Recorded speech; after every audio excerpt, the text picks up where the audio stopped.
So hey guys, welcome to a new blog, welcome to a new video, welcome to a channel. कैसे हैं आप सब? I hope आप सब अच्छे होंगे, स्वस्थ रहिए, मस्त रहिए, खुश रहिए और ऐसी ही न्यू टेक्निक सीखने के लिए मेरे चैनल को सब्सक्राइब कीजिए। सो गाइस, मैंने आपको इससे पहले जो ब्लॉग कल का दिया था उसमें मैंने आपको proper smoothening plus straightening plus rebonding बताई थी। बहुत ही इजी तरीके से बताई थी, बहुत ही सिंपल तरीका मैंने बताया था। कई लोग क्या करते हैं, आपने कई वीडियोस देखा होगा और देखते भी होंगे लोग। कई वीडियोस में क्या होता है ना कि लोग मतलब वो सिंपल चीज़ को इतना बढ़ा चढ़ा के इतना लॉन्ग करके बताते हैं कि इंसान कंफ्यूज हो जाते हैं। बहुत से सलोन वाले कंफ्यूज हो जाते होंगे। ईजी है भाई, कोई भी कंफ्यूज होगा। तो मैंने उसी टेक्निक को बहुत ईजी तरीके से, बहुत सिंपल तरीके से आपको बताया। फर्स्ट ऑफ ऑल, सबसे पहला प्रोसीजर क्या था? बंदी का बाल देखना है हमें, कितना रफ है, कितना ड्राई है, कितना डैमेज है। उसके बाद हमें शैम्पू करना है। शैम्पू आप कोई भी कर सकते हो, वैसे तो उसके लिए तरह तरह के शैम्पू आते हैं, हेयर रिपेयरिंग का, एंटी डैंड्रफ और भी सारे ब्ला ब्ला, लेकिन आपके पास जो अवेलेबल है वो यूज़ कर सकते हो, ऐसा कुछ नहीं। वही चीज़ मैं बता रही हूँ ना, और सारी वीडियोज़ में आपने देखा वो आपको इतना कंफ्यूज कर देंगे, इतना कंफ्यूज कर देंगे चीज़ों को लेके कि आप कंफ्यूज हो जाओगे कि आपको करना क्या है। लेकिन ऐसा कुछ नहीं है। आप जैसे, लेकिन हाँ, इतना आप कर सकते हो, जैसे अगर आप लोरियल प्रोडक्ट्स यूज़ कर रहे हो तो लोरियल का शैम्पू यूज़ कर सकते हो, इतना आप कर सकते हो अगर आपके पास है। अदरवाइज फर्स्ट प्रोसीजर है तो आप शैम्पू को यूज़ कर सकते हो। शैम्पू आपने यूज़ किया, शैम्पू यूज़ करने से बहुत अच्छे से बालों को धोया। अगर बालों में मेहंदी है या बालों में कलर कर रखा है तो बालों को इतना अच्छे से वॉश करना है कि पूरी मेहंदी निकल जानी चाहिए, पूरे डाई मेहंदी जो भी उनके बालों में है। चाहे 2 बार आपको वॉश करना पड़े, चाहे 3 बार, लेकिन इतने अच्छे से आपको शैम्पू करना है कि उनके बालों से, आपके क्लाइंट के बालों से सारी मेहंदी रिमूव हो जाए बहुत अच्छे तरीके से। जब उनके बालों से मेहंदी निकल जाएगी, फिर हम सबसे पहले बालों को टॉवल से बहुत अच्छे से रब करेंगे, बहुत अच्छे से ड्राई करेंगे टॉवल से। उसके बाद टॉवल से ड्राई करने के बाद हम बालों को क्या करेंगे, फिर हम कोल्ड ड्राई करेंगे, क्योंकि एकदम हीट ड्राई इसलिए देते कि बाल डैमेज हो जाता है। धुल के जो बाल आता है और अगर आपको डायरेक्ट हीट वाला ड्राई दोगे तो बाल डैमेज होता है, इसलिए सबसे पहले कोल्ड ड्राई करना चाहिए, नॉर्मल वेज में भी और केमिकल वेज में भी। तो सबसे पहले हमने कोल्ड ड्राई किया। कोल्ड ड्राई करने के बाद जब आधा सूखा बाल होने लगता है, थोड़ा सा सूखने लगता है बाल, ज़्यादा सूख जाता है, उसके बाद फिर हम हीट देंगे ड्रायर में और बढ़िया अपने बालों को ड्राई करेंगे। बालों को ड्राई करने के बाद बहुत अच्छे से ड्राई हो जाना चाहिए बाल, बालों को बिल्कुल मॉइस्चर नहीं होना चाहिए। प्रॉपर मॉइस्चर खत्म हो जाए उसके बाद हम बालों में, जैसे बालों बहुत किसी का डैमेज बाल है, बहुत ही ज़्यादा डैमेज है, तो हम सबसे पहले सीरम यूज़ कर सकते हैं, स्मूथनिंग क्रीम के पहले सीरम यूज़ कर सकते हैं। तो जहाँ जहाँ आपको दिख रहा है बाल बहुत डैमेज है, वहाँ वहाँ वहाँ वहाँ सीरम यूज़ कर सकते हो अच्छे से। लेकिन अच्छे से यूज़ करने का मतलब ये नहीं कि आपने लिया और ऑयल की तरह लगा दिया, नहीं, उसको स्टेप बाय स्टेप लेके बढ़िया अच्छे से मर्ज करके लगाना है, लेयर टू लेयर लेके। जब आपका सीरम लग जाए, या तो अगर पूरे ही बाल डैमेज है तो पूरे बालों में सीरम लगा, समझ लो। लेकिन कई बालों में क्या होता है ना, जैसे कलर होता है, ब्लॉन्डर कर दिया, कलर नहीं करते मोस्टली लोग, क्या करते हैं ब्लॉन्ड कर देते बालों को। तो ब्लॉन्ड अगर उन्होंने कर रखा है तो आपको क्या करना है, ब्लॉन्ड बालों में तो सबसे इंपॉर्टेंट है ब्लॉन्ड, क्योंकि ब्लॉन्ड बाल डैमेज हो जाते हैं बहुत गंदी तरीके से। तो उसमें आपको सीरम यूज़ करना है। सीरम यूज़ करने के बाद आप स्मूथनिंग क्रीम यूज़ कर सकते हो। प्रॉपर तरीके से पार्टिंग लेके सेक्शन बाय सेक्शन अपने बढ़िया अच्छे तरीके से आपने स्मूथनिंग क्रीम अप्लाई करनी है। स्मूथनिंग क्रीम को ध्यान रखें, जब भी आप न्यूट्रलाइजर करो या क्रीम करो या कुछ भी करो, आपको बार बार कॉम नहीं करना है। अगर आप बार बार कॉम करोगे तो बाल आपका ब्रेक हो जाएगा, स्पंची हो जाएगा, बाल खिंचने लगेगा, खत्म हो जाएगा कुल मिला के बाल। तो वो गलती आपको नहीं करनी है। बेहतरीन तरीके से अपने क्रीम अप्लाई करके और बढ़िया अपना बंद कर दिया, बाल छोड़ दिया 20 मिनट्स तक। सबसे बढ़िया टाइमिंग है 20 मिनट्स। 20 मिनट्स तक करने के बाद इसको अपन वॉश करा देंगे, खाली पानी से वॉश कराना है। खाली पानी से वॉश कराने के बाद सेम प्रोसीजर, बालों को ड्राई करेंगे टॉवल से, फिर ड्रायर से, उसके बाद हीट ड्रायर से। उसके बाद बालों में बहुत अच्छे से, जब बिल्कुल मॉइस्चर नहीं होना चाहिए, बालों बिल्कुल भी गीला नहीं होना चाहिए, एकदम ड्राई हो जाए, तो प्रॉपर तरीके से ईयर टू ईयर पार्टिंग करके हम सेक्शन डिवाइस करके अपने बालों को पतली पतली लेयर में प्रेसिंग करेंगे 180 पर।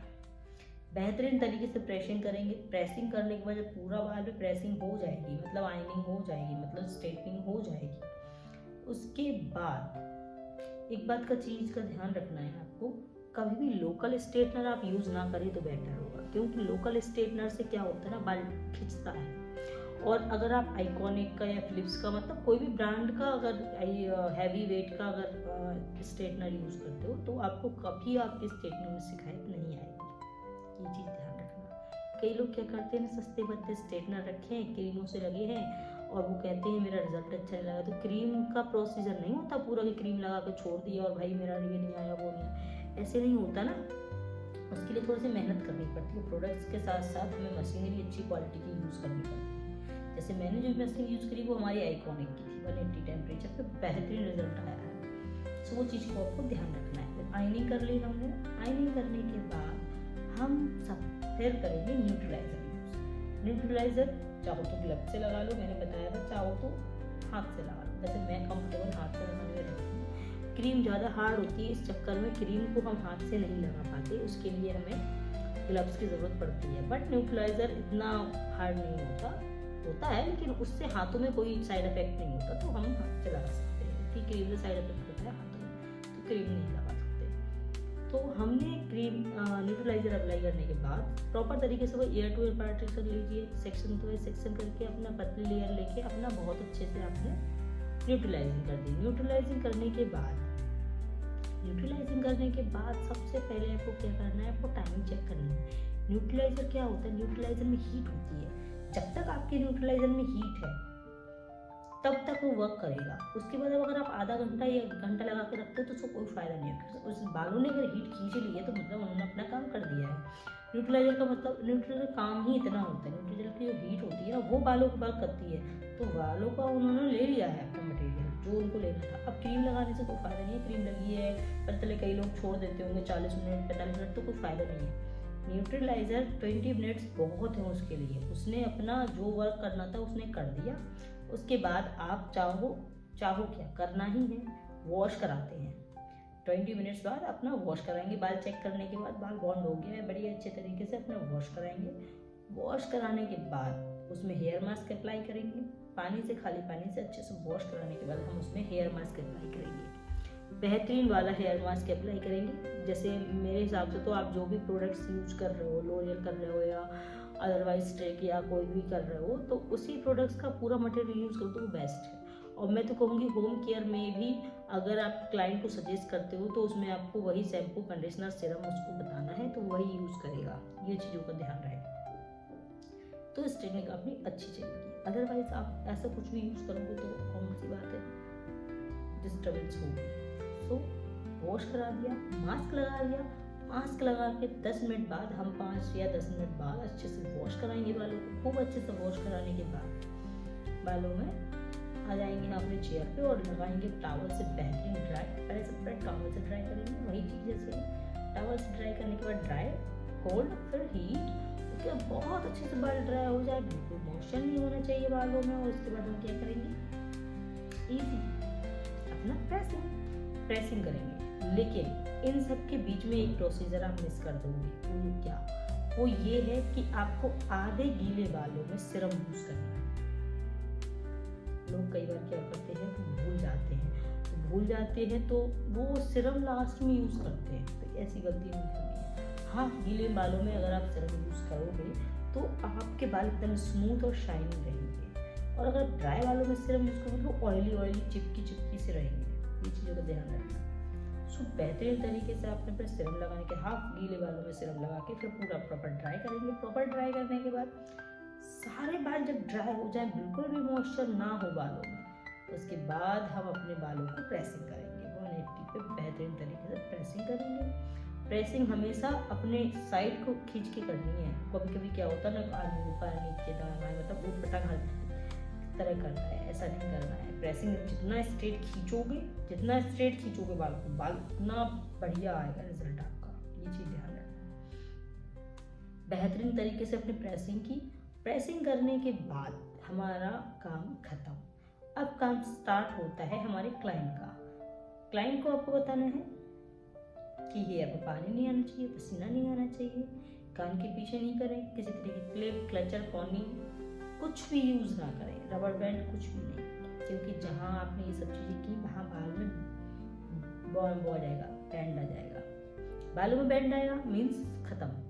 आपने अपनी गलतियाँ, क्लाइंट गलती करके आता है और हमारे सैलून में आके क्लाइंट हमको ब्लेम करता है कि आपने मैम सही नहीं किया, जबकि वो अपनी गलती नहीं बताता है कि उसने घर पे जाके क्लचर लगा लिया, या उसने घर पे जाके पोनीटेल कर लिया, उसने घर पे जाके बन बना लिया। ये चीज़ें वो कभी नहीं बताए, अपनी गलती नहीं बताए, वो आप पे पूरा ब्लेम डाल देगा। लेकिन आपको तो इतना आइडिया होना चाहिए, आप करते हो तो आपको पता होना चाहिए कि क्लाइंट भाई खालिस्तानी करके आया है, उसने बालों से हस्तक्षेप किया है, जिसकी वजह से उसका बाल खत्म हो गया। खत्म मीन्स सिर्फ बालों में बैंड आ जाता है।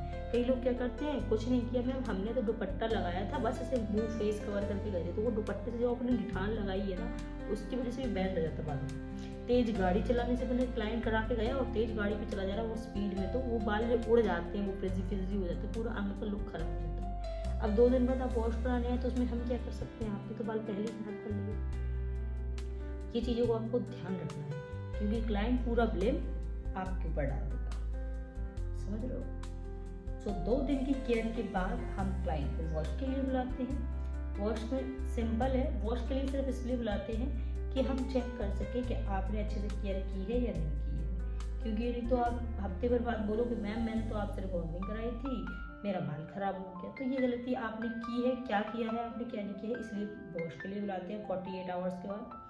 वॉश के लिए सिंपल है, शैम्पू हम बाल चेक करेंगे अच्छा है या जैसा भी है, उसके बाद अपना शैम्पू, कंडीशनर और बढ़िया सिरम से बाल प्रॉपर ड्राई करके और बेहतरीन अपने स्ट्रेट कर दिए, फिर स्ट्रेटनिंग कर देते हैं लास्ट टाइम, बस।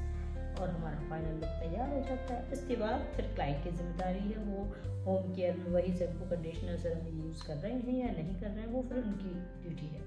अब उनको कैसे केयर करना है उस चीज़ों की, कैसे केयर नहीं करना है, वो सब क्लाइंट की ड्यूटी है। आपका काम यहाँ ख़त्म हो जाता है, आपकी गारंटी यहाँ ख़त्म हो जाती है। आप इसके बाद कुछ नहीं कर सकते, वो सारी ड्यूटी क्लाइंट्स की होती है। वो कैसे आगे कंटिन्यू ले जाता है, अगर अच्छे से केयर करेगा तो सालों चलती है, अच्छे से केयर नहीं करेगा 6 महीने, 8 महीने, साल भर में खत्म हो जाएगी, समझ लो। कई लोग कहते हैं कि मैम नहीं हमारी तो परमानेंट है, तो परमानेंट तो कुछ भी नहीं होता, आजीवन तो कुछ भी नहीं चलता ना, तो परमानेंट कुछ नहीं होता। केयर करने के ऊपर डिपेंड करता है कि आप कितना केयर करोगे, वो चीज़ कितनी चलेगी।